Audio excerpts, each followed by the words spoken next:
everybody. What you're about to embark on now is a journey into the making of a time machine scene. So that video was a project that I worked on about a kind of a time machine device, and I did in Cinema 4D and After Effects that I placed myself in because I got inspiration from the show Lost. I had never seen the show, and I got it a big DVD set and got everything. And there was I think in season 5 or 6, that one of the characters, Desmond, was put against his will, basically kicking and screaming in some sort of a magnetic coil time machine device. Right here. He does not look very happy. So he was strapped into a chair, and these coils, they turn the system on. You know, the bad guy, or supposedly the bad guy, turned it on and created huge magnetic field that basically transported him into an alternate version of reality, or the future. So anyway, these were some of my inspirations for what I wanted to do.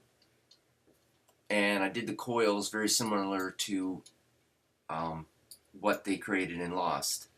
But I didn't create a wooden room. One of the reasons why it was a wooden room was because there couldn't be any metallic devices. Anything metallic in the room, it would be, I don't know, more devastating than being transported to an alternate version of the future.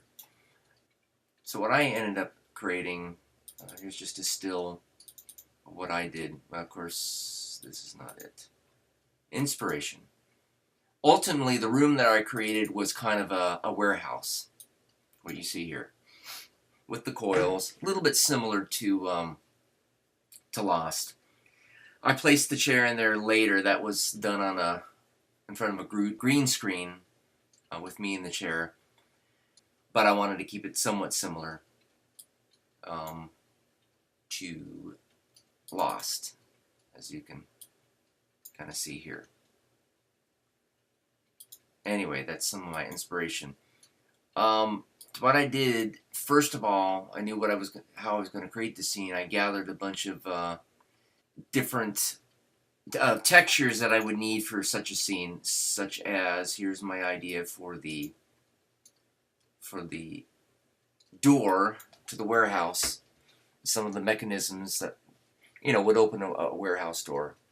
That wasn't important to the scene, but I wanted a concrete room, and here's some of the walls, some of the textures that I used for the walls.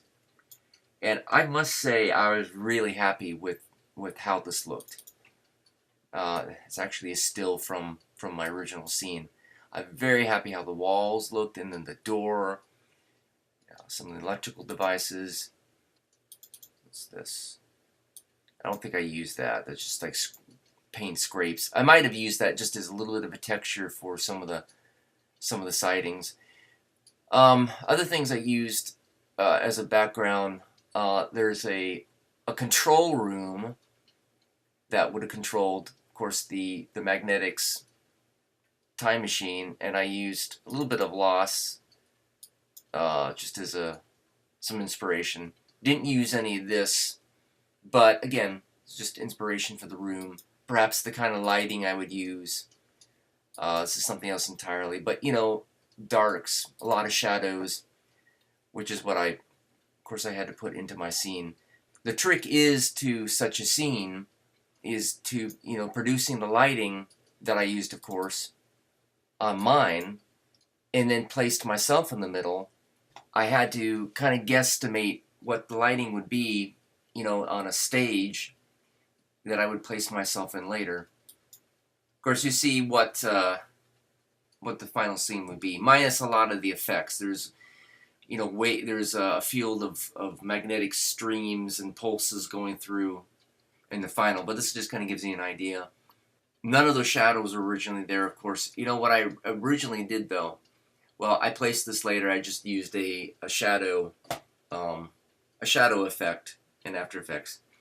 But there is a shadow here of a chair, a model chair and a model character that I put into the scene that I would use just for the shadows, and then I would render those invisible except for the shadows.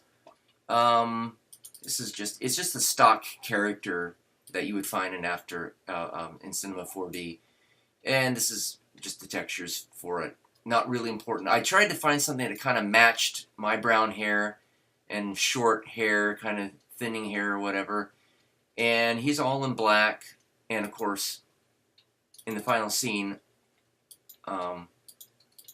I was wearing black too. Only used that as a shot from the ceiling down, so you would only see the top of my head and then the chair.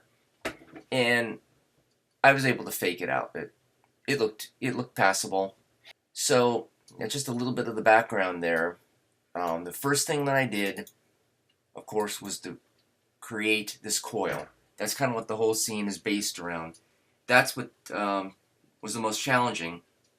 It's like, how do I create a donut style coil, gigantic coil, and to give it a reflective copper, quality. There are multiples in here. There are two versions of this, kind of overlapping and kind of going in between, twisting, like in here. And for what it is, it looks fairly believable. Really happy with the outcome. Took a long time to render, though. So I think the first thing you need to do is let's see that Cinema 4D scene, and I'll explain how I put it together.